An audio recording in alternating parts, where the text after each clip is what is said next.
UK must prepare for war scenario, government warns.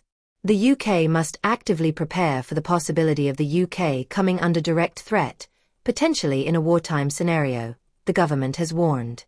In its national security strategy, it said the nation was in an era in which we face confrontation with those who are threatening security, and pointed to Russia's war against Ukraine as the most obvious and pressing example of this. The document also referred to Iranian hostile activity on British soil and adversaries planning how to disrupt energy or supply chains. It called for an all-of-society effort to make the UK more secure, adding the country would have to pull together. The document was released at the same time as a summit of NATO, a defense alliance of European North American nations, began in the Netherlands. At the gathering, leaders of the 32 nations are set to commit to increasing their security spending to 5% of national income by 2035, made up of 3.5% on core military spending and 1.5% on broader security expenditure. Speaking in the House of Commons, Cabinet Office Minister Pat McFadden said the strategy offered a plan that is both clear-eyed and hard-edged about the challenges we face.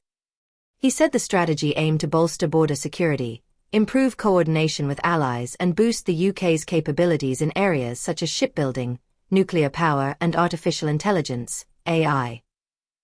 McFadden also said the government would be spending £1 billion on a new network of national biosecurity centres, aimed at improving the UK's defences against biological attacks.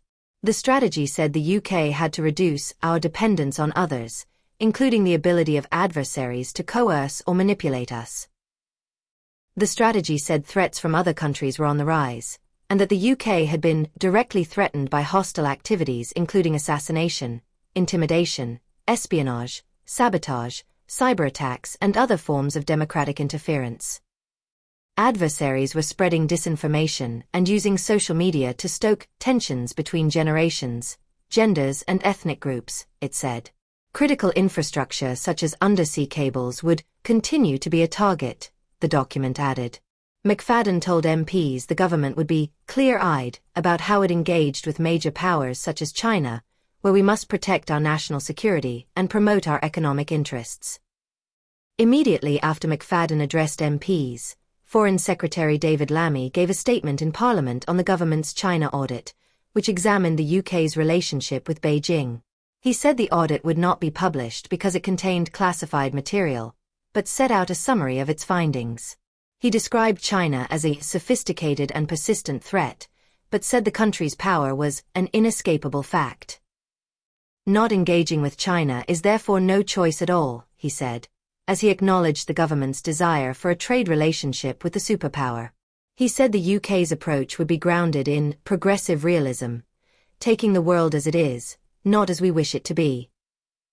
We will cooperate where we can and we will challenge where we must, he said, adding that meant never compromising on our national security.